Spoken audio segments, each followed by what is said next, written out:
ஆமாங்க, நான் என்ன பண்ணேன்? டாஸ்க் பண்ணும்போது என்ன பண்ணேன்? எல்லாரையும் கூட்டிட்டு வரட்டும், நான் அப்ப சொல்றேன்.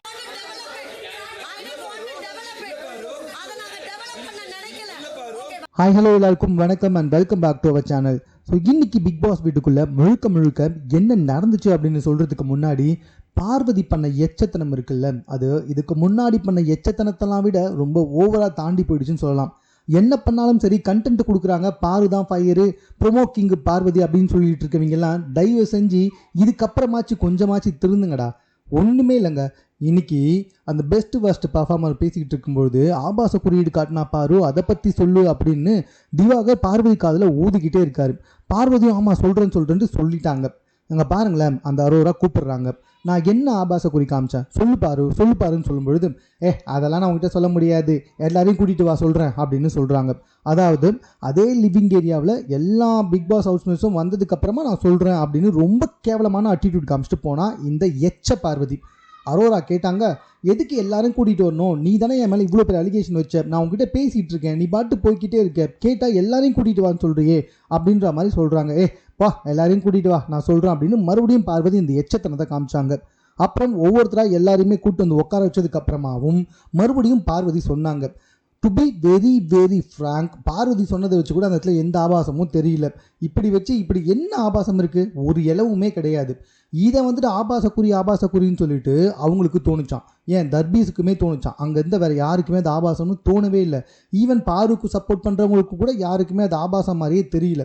எல்லாருமே எழுந்து வந்து தெளிவாக சொல்லிட்டாங்க, இல்லை அந்த பொண்ணு அந்த அடுக்கிற விஷயத்தை தான் அப்படி சொன்னா, ஆனால் நீங்கள் வேணும்னே அதை வந்துட்டு ஆபாசம் சொல்கிறீங்க, அது ஆபாசமே கிடையாது அப்படின்னு தெளிவாக சொல்லிட்டாங்க. எல்லாருமே எழுந்து வந்து கூட சொல்லிட்டாங்க, அந்த பொண்ணு அதுக்கு முன்னாடிலேருந்தே சொல்லிட்டு இருந்துச்சு, அந்த ஸ்டிக்கை வந்துட்டு இப்படி நிற்க வச்சா நின்னுணும் அப்படின்னு சொல்லிட்டு. ஆனால் அதை கூட புரிஞ்சிக்காம இந்த பார்வதி ரொம்ப கேவலமாக அட்டிடியூட் காமிச்சிட்டே இருந்தாங்க. ஒரு கட்டத்தில் எல்லாருமே சேர்ந்த உடனே நான் அதை அங்கேயே விட்டுட்டேன், இந்த பொண்ணு தான் பெருசாக்கிடுச்சு, இந்த பொண்ணு தான் இப்போ அதை ஊதி பெருசாக்குது அப்படின்ற மாதிரி பால் சொல்லும்பொழுது எனக்கெல்லாம் பயங்கர கோவங்க. எப்படி ஒரு கேவலமாக இவ்வளோ கேவலமாக ஒரு மனிதனால் இருக்க முடியுமா? அந்த ஆண் பெண்ணெல்லாம் விட்டுருங்க, தயவு செஞ்சு உமன் கார்டெலாம் தூக்கிட்டு வராதிங்க.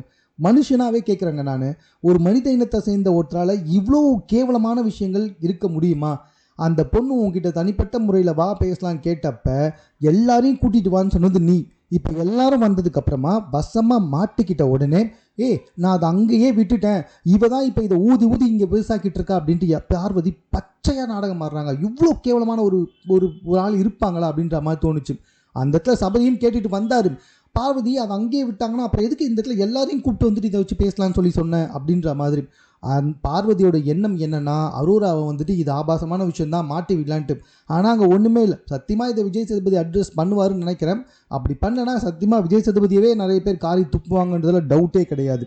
இது பத்தாதுன்னு அரோராவுக்கு எல்லாருமே சப்போர்ட் செஞ்ச உடனே அப்படியே வந்துட்டு மாறிட்டா. சரி, இதை பற்றி பிக் பாஸ் கிட்ட வந்துட்டு கேட்க தேவையில்லை. பிக் பாஸ் வந்துட்டு இதை கண்டிப்பாக எதுவும் சொல்ல போகிறது கிடையாது. இதை பற்றி எதுவுமே பேசாமல் அப்படியே உடனே வந்துட்டு நம்ம இவரை வெளியே கூப்பிட்டு போயிட்டார். யாரை? தர்பீஸை வெளியே கூட்டிகிட்டு போயிட்டு எதை பற்றி பேசுகிறா தெரியுமா? கம்ருதீனை கைக்குள்ளே போட்டுக்கிட்டா அப்படின்ற மாதிரி சொல்கிறாங்க. அப்பவும் போயிட்டு அவளோட கேரக்டரை அசாசினேட் பண்ணுறதுக்காக அவள் அதுக்கு முன்னாடி வரைக்கும் இவன் கூட யாரும் வெளியே போனால ஒருத்தர் கிட்டத்தட்ட கொரியன் ஆக்டர் மாதிரி இருப்பாங்க, துஷார், அவன் கூட வந்துட்டு ஒரு மாதிரி ஒரு ஃப்ரெண்ட்ஷிப்பில் இருந்தால் அவன் போனதுக்கப்புறமா அப்படியே இவ கூட ஒரு மாதிரி இருக்கா அப்படின்ற மாதிரி சொல்ல ட்ரை பண்ணிச்சு இந்த பாரு. ஆனால் கொஞ்சம் யோசிச்சு பாருங்களேன், இந்த எச்ச பாரு பண்ண விஷயத்த வெளியில் ஒருத்தர்கிட்ட வந்துட்டு சொல்லிட்டு வந்திருக்கேன், நான் அவரை தான் கல்யாணம் பண்ணிப்பேன்னு சொல்லிட்டு இங்கே வந்து அவன் மேலே எனக்கு ஒரு க்ரஷ் இருக்குன்னு சொன்னான். அதுக்கப்புறம் அவனையே வந்துட்டு அன்வான்டாக டச் பண்ணுறேன்னு சொன்னான். இப்போ மறுபடியும் அவன் வந்துட்டு அரோரா கிட்ட பேசுறதுல எனக்கு பொசசிவ் இருக்குன்னு சொல்கிறான். இவ எப்படிப்பட்டவளாக இருப்பா? எல்லாருமே அரோராவை தப்பாக பேசிகிட்டு இருக்கோம், அரோரா வந்துட்டு வெளியே இந்த மாதிரி பண்ணுறாங்க அப்படி பண்ணுறாங்கன்ட்டு. பார்வதி மாதிரி ஒரு ஆள் இருக்க முடியுமா? 10 அரோராவுக்கு சமம் இந்த பார்வதி, அப்படி தான் நான் சொல்லுவேன். பிகாஸ் அந்த அளவுக்கு அவ்வளோ கேவலமான வேலையெல்லாம் பண்ணிக்கிட்டு உட்காந்துக்கிட்டு இருக்கா. வெளியில் ஒருத்தனை கல்யாணம் பண்ணிக்கிறதுக்கு ரெடி பண்ணிட்டு வந்திருக்காளாம். உள்ளே வந்து இந்த இடத்துல என்னெல்லாம் பேசினாவ, எனக்கு வந்துட்டு சாப்பிடணும், பயங்கர பசியாக இருக்குது, கவர் போட்டு சாப்பிடணும்னு சொல்லும்பொழுதெல்லாம் இழிச்சிட்டு இருந்த இவ இங்கே வந்து இப்படி பேசிக்கிட்டு இருக்கா. அதாவது அரோராவோட கேரக்டரை அசாசினேட் பண்ண பார்த்துட்டு இருக்கா. எங்கம்மா போச்சு உன் உமன் கார்டு? இல்லை எங்கே போச்சு? உமன் சொல்லிட்டு வருவேன், இப்படி ரொம்ப அசிங்கமாக இன்னொரு உமனை வந்துட்டு கேரக்டர் அசாசினேட் பண்ணுறியே, நீ எல்லாம் முதல்ல ஒரு உமனா? நீ எல்லாம் ஒரு பொம்பளையா? பொம்பளைங்களே ஒன்று அசிங்கமாக காரி குடிச்சு தான் துப்புவாங்க. ஐம் சாரி பொம்பளைங்கன்னு சொன்னதுக்கு. பட் ஆனால் கண்டிப்பாக இவங்களை பெண்கள் லிஸ்ட்லலாம் சேர்த்துக்கவே முடியாதுங்க. அந்த அளவுக்கு ஒரு மானங்கெட்ட ஈத்தரை அப்படின்னு தான் சொல்லணும். ஏன்டா இவ்வளோ கோவமாக பேசணும்? ஆமாம், அந்த இடத்துல வந்துட்டு அவங்க ஒரு பொண்ணு அவ்வளோ கேரக்டர் அசைனேட் பண்ணியிருக்கும் பொழுது கேட்டு தானே ஆகணும். பெண்கள் கேட்கலனாலும் வேறு வழி இல்லையே, வெளியிலேருந்து பார்த்துக்கிட்டு இருக்கோம்ல, கேட்டு தாங்க ஆகணும். இந்த அளவுக்கு எச்சத்தனமாக நடந்துக்கிட்டு இருக்க பார்வதியை சபரி வந்து கூப்பிட்றாரு. எம்மா வாம்மா, அங்கே சமையல் வேலையில் நீ தான் செய்யணும், கட் பண்ணி கொடு காய்கறின்னு சொன்னதுக்கு நான் 5 நிமிஷம் பேசிட்டு வந்துடுறேன். அட லூஸு, உனக்கு பேசுறதுக்கு ஒரு நாள் முழுக்க இருக்கு, எப்போனாலும் அந்த தர்பீஸை கூப்பிட்டு போயிட்டு எங்கனாலும் வச்சு என்ன வேணாலும் பண்ணிக்க. உள்ளே வந்து நீ சமையல் ரூமில் சேர்ந்துட்டு சமையல் கட்டில் வேலையை செய்யாமல் இங்கே வந்து கதை பேசுறதுக்கு 5 நிமிஷம் கேட்டுட்டு இருக்க. அங்கே எல்லாம் சாப்பிட்டுட்டு உட்காந்துட்டு இது முக்கியமா, இல்லை நீ பேசிகிட்டு இருக்க கதை முக்கியமா? இதை கேட்டதுக்கு உள்ளே போய் சண்டை போட்டுக்கிட்டு இருக்கா. இவளுக்காடா நீங்கள் எல்லாம் ஃபயர் விட்டுக்கிட்டு இருக்கீங்க? இந்த மாதிரி ஒரு கேவலமான ஜென்மத்துக்காக ஃபயர் விட்டுட்டு இருக்கீங்க. சாப்பிடாம மற்றவங்கள பற்றி பின்னாடி போய் பேசிக்கிட்டு ஒரு பொண்ணை கேரக்டர் அசசினேட், அதுவும் தப்பான முறையில் பண்ணுற பொம்பளைக்கு நீங்கள்லாம் வந்துட்டு ஃபயர் விட்டுட்டு இருக்காங்க. பாரு வந்துட்டு ப்ரோமோ அவள் இல்லைனா கண்டென்ட் இல்லைன்ட்டு, டேய் அவள் இன்னொரு பொண்ணை அசிங்கப்படுத்திட்டு இருக்கா, பேசுறது பச்சை போய் எல்லாரையுமே வந்துட்டு பயன்படுத்திக்கிறா. இந்த அளவுக்கு கேவலமான ஒரு பொம்பளைக்கு கண்டென்ட் கொடுக்குறான்னு சொல்லிட்டு ஃபயர் விட்டுட்டு இருக்கீங்கடா. எப்பா எங்கடா இருக்கீங்க நீங்கள்லாம் ஸ்லீப்பர் செல்ஸ் மாதிரி? அந்த மாதிரி இருந்துச்சுங்க. இது இன்னைக்கு பிக் பாஸ் வீட்டுக்குள்ளே நடுவில் நடந்த விஷயம்தான். இப்போது நம்ம ஸ்டார்டிங்லேருந்து வரலாமா? ஸ்டார்டிங்லேயே பார்த்தீங்கன்னா ஒரு ஃப்ளஷில் ப்ரஷ்ஷும் டங் கிளீனரும் கிடச்சிது அப்படின்னு சொல்லி சபரி 2 பேர்கிட்ட சொல்கிறாரு. வினோத்துக்கிட்டையும் கமருதீன்கிட்டையும். இது யாருன்னு தெரியல, பட் ஆனால் வந்துட்டு டாய்லெட்டில் இருந்துச்சு, எதுக்காக டாய்லெட்டில் போட்டு போனாங்க அதை கேட்கணும் அப்படின்றதுக்காக ஒரு கவரில் எடுத்து வச்சிருக்காரு. இதை நம்பி வினோத்துக்கிட்டையும் கமருதீன்கிட்டையும் சொல்கிறாரு. இதை நான் ஏன் இவ்வளோ அழுத்த திருத்தமாக சொல்கிறேன்னா, இதுக்கு பின்னாடி ஒரு மிகப்பெரிய மேட்ரு இருக்குது. அதை நான் உங்களுக்கு அதுக்கப்புறமா வர வர சொன்னால் தான் புரியும். ஆனால் வினோத்துக்கிட்டையும் கமருதீன்கிட்டையும் யாருக்கிட்டையும் சொல்லாதடா, அவங்கள நம்பி தாண்டா சொல்கிறேன் அப்படின்னும் சொல்லிட்டாரு. யாருமே செய்யலைன்னா எடுத்து போட்டுடலாம்டா, நம்ம யாருமே வந்து குற்றம் சொல்ல விரும்பலை, இப்படி யாருமே தெரியல தேடி வரலன்னா நம்ம இதை எடுத்து தூக்கி போட்டுடலாம் அப்படின்ற மாதிரி ஒரு ஐடியாவோட சபரி சொல்கிறாரு. சரியா? ஸோ அவங்க 2 பேருமே வெளியே சொல்ல மாட்டேன் அப்படின்னு சொல்லிட்டாங்க. ஸோ ஆஃப்டர் தட் பார்த்தீங்கன்னா வியானா மற்றும் சுபிக்ஷா, இது வந்து நேற்று நைட் நடந்த விஷயம். வியானா மற்றும் சுபிக்ஷா பேசிக்கிறாங்க. அவங்க 2 பேருக்குள்ள வந்து லைட்டாக ஒரு மாதிரி போயிட்டுருக்கு. ஏன்னா சுபிக்ஷா வந்துட்டு 2nd பிளேஸுக்கு தகுதி இல்லை, 3rd பிளேஸ்க்கு தகுதி இல்லை அப்படின்ற மாதிரி வந்துட்டு வியானா சொன்னாங்கள்ல, அது சம்மந்தமாக பேசி இதுக்கப்புறம் என்ன கேம் மட்டும் விளையாடிக்கலாம் அப்படின்ற மாதிரி 2 பேருமே பேசி ஓகேங்க அப்படின்ற மாதிரி பேசிக்கிட்டாங்க. விக்ரம் வந்துட்டு இந்த வக்ரம் அப்படின்ற வார்த்தை இருக்குல்ல, அதை பயன்படுத்த வேண்டாம் அப்படின்ற மாதிரி வந்துட்டு பார்வதி கிட்டே பேசுகிறாரு. இந்த வக்ரன்ற வார்த்தை வேண்டாம், எனக்கு பிடிக்கல, அது கொஞ்சம் ஓவராக இருக்குது அப்படின்னு சொல்லும்போது, இல்லை நான் பயன்படுத்துவேன், எனக்கு தோணுச்சு. ஏன்னா வக்ரம் அப்படின்றது உள்ளுக்குள்ளே ஒன்று வச்சுக்கிட்டு வெளியே வேறு மாதிரி நடிக்கிறது, அதுக்கப்புறம் வெளியே உள்ள ஒரு பகையை வச்சுக்கிட்டு வெளியே ஸ்வீட்டாக இருக்குது, அதுதான் வக்ரம், அதை தான் நான் உங்ககிட்ட சொன்னேன் அப்படின்ற மாதிரி திருப்பி ரொம்ப காண்டாகவே சொல்லிட்டு போகிறான். இதே விஷயத்தை பாயிண்ட் அவுட் பண்ணி ஒஸ்ட் பர்ஃபார்மர்லையுமே வந்துட்டு அவங்கள சொன்னான். ஆனால் விக்ரம் வந்துட்டு இல்லை, அதை மட்டும் சொல்லாமல் இருந்தால் கொஞ்சம் நல்லா இருக்குமே அப்படின்னு சொல்கிறார். இதுவே பார்வதியை போயிட்டு நீ பஜாரின்னு சொன்னால் ஏற்றுப்பாளா? பஜாரி பார்வதி அப்படின்னு சொன்னால் ஏற்றுப்பாளா? முடியாதுன்னு சொல்லுவாள்ல. ஆனால் அதை தானே பண்ணிக்கிட்டு இருக்கா. எனக்கு நீ பஜாரின்னு தான் தோணுது, நான் சொல்லவா அவங்ககிட்ட அப்படின்னு சொன்னால் ஏற்றுப்பாளா? உமன் கார்டை வச்சு என்னெல்லாம் பண்ணிக்கிட்டு இருக்கா. இந்த சனியனுக்கெல்லாம் போயிட்டு ஓட்டெல்லாம் வேற போட்டுக்கிட்டு இருக்கா. இங்கே இந்த வக்ரம் அப்படின்ற விஷயம் முடிஞ்ச உடனே திவாகர் வந்துட்டு கேமராவை பார்த்து பேசிக்க ட்ரை பண்ணுறாரு. கேமரா வந்து திவாகரை ஜூம் பண்ணுற மாதிரியே தெரில. திவாகர் சமகாண்டாயிட்டான், நல்லாவே தெரியுது அந்த உலக உருண்டை. திவாகர் ஏன்பா வந்துட்டு உறவு கேள்வி பண்ணுறேன்னா கேட்கவே கேட்காதீங்க. யார் கேட்டாலும் நான் பதில் சொல்கிற மாதிரி ஐடியாவும் கிடையாது. பிகாஸ் ஆஃப் திவாகரை மாதிரி ஒரு கேவலமான ஆள், பார்வதி மாதிரி ஒரு கேவலமான பெண்ணை பார்க்கவே முடியாது. ஸோ அதனால் திவாகரெல்லாம் பண்ணலாம் தப்பே கிடையாது. அந்த உலக உருண்டை இருக்கான்ல, அந்த யாரு கம்மரை கட்டு மூஞ்சேன், அவன் என்ன பண்ணுறான், கேமரா முன்னாடி போயிட்டு நான் வந்துட்டு ரீல்ஸ் ட்ரை பண்ணுறேன், என்னை வந்துட்டு ஜூம் பண்ணுங்க கெஞ்சிக்கிட்டு இருக்கான். கேமரா முன்னாடி போயிட்டு போனால் போகுது அப்படின்னு சொல்லிட்டு கேமரா அவரை லைட்டாக ஜூம் பண்ண உடனே அந்த கேப்பில் வந்து நடித்து கொடுத்துட்டு போகிறான். என்ன தெரியுமா, அதான் அந்த நாயன்மாரேன்னு சொல்லி கத்துவாங்களே அந்த படம், அந்த படத்தில் வந்துட்டு இது பரதேசி படம். ஸோ அந்த படத்தில் வரதை இந்த பரதேசி வந்துட்டு நடிச்சுட்டு போகுது. எச்சே தூங்கி வலிகிறான் அப்படின்ற ஒரே காரணத்தை வச்சுக்கிட்டு நம்ம பிக் பாஸ் கூப்பிட்டு பயங்கரமாக கலாச்சார் அப்படிலாம் சொல்லவே மாட்டேன். எஃப்ஜே பயங்கரமாக தூங்கிட்டே இருக்காங்க, எப்போ பார்த்தாலும் தூங்கிட்டு இருக்கான். வீட்டில் இவன் தூங்கத்துக்கு தான் பல முறை நாய் குலைச்சிருக்கு. அதனால் பிக் பாஸ் என்ன தெரியுமா பண்ணார், உள்ளே கூப்பிட்டு சாஃப்டாக பேசிட்டார். என்னுடைய விருப்பம் என்னென்னா இன்னும் ஹார்டாக பேசியிருக்கலாம் எஃப்ஜேவுக்கு. ஆனால் இவர் என்ன பண்ணிட்டாரு, எஃப்ஜே இன்னைக்குலேருந்து இதுக்கப்புறமா நீங்கள் வந்துட்டு உட்காரக்கூடாது, தூங்கக்கூடாது, நின்றுக்கிட்டே இருக்கணும் இன்றைக்கி ஃபுல்லாக அப்படின்ற மாதிரி சொல்லிட்டாரு. எனக்கு தெரிஞ்சு இதை விட இன்னும் கொஞ்சம் ஹார்டாகவே சொல்லியிருக்கலாம். ஏன் வந்துட்டு சொல்ல மாட்டா தெரில. நிறைய முறை வந்துட்டு எஃப்ஜே இதே மாதிரி தான் வீட்டில் தூங்கிட்டே உட்காந்துட்டு இருப்பான். ஸோ அதுக்காக வந்துட்டு எஃப்ஜேக்கு இந்த ஒரு வார்னிங்கை கொடுத்துருக்காரு. ஸோ பெஸ்ட்டு பர்ஃபார்மரில் பெஸ்ட்டு பர்ஃபார்மராக வினோத் மற்றும் எஃப்ஜே இவங்க 2 பேருமே வந்துட்டு தேர்ந்தெடுக்கப்பட்டது.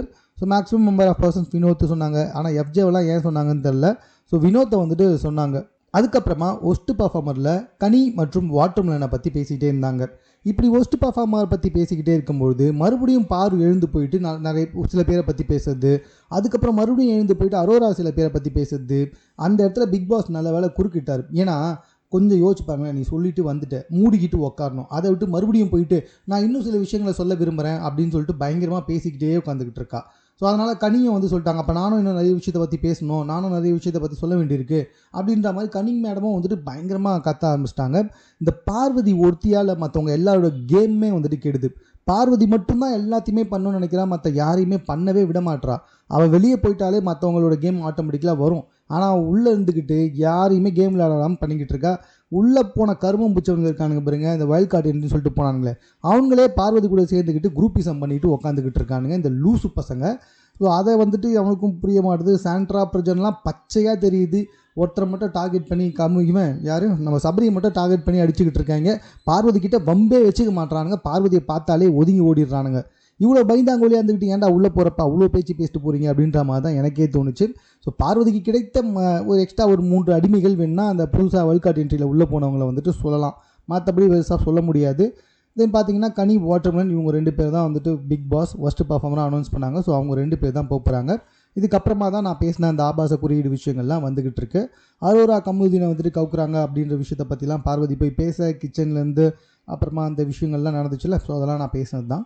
தென் அதுக்கப்புறமா பார்த்தீங்கன்னா இந்த கேப்டன்சி டாஸ்க்கை பொறுத்த வரைக்கும் சபரி, சுபிக்ஷா, எஃப்ஜே மற்றும் வினோத் பங்கேற்றுக்கிட்டாங்க. எல்லாருடைய வன்மமும் ரொம்ப தெளிவாக தெரிஞ்சுதுங்க.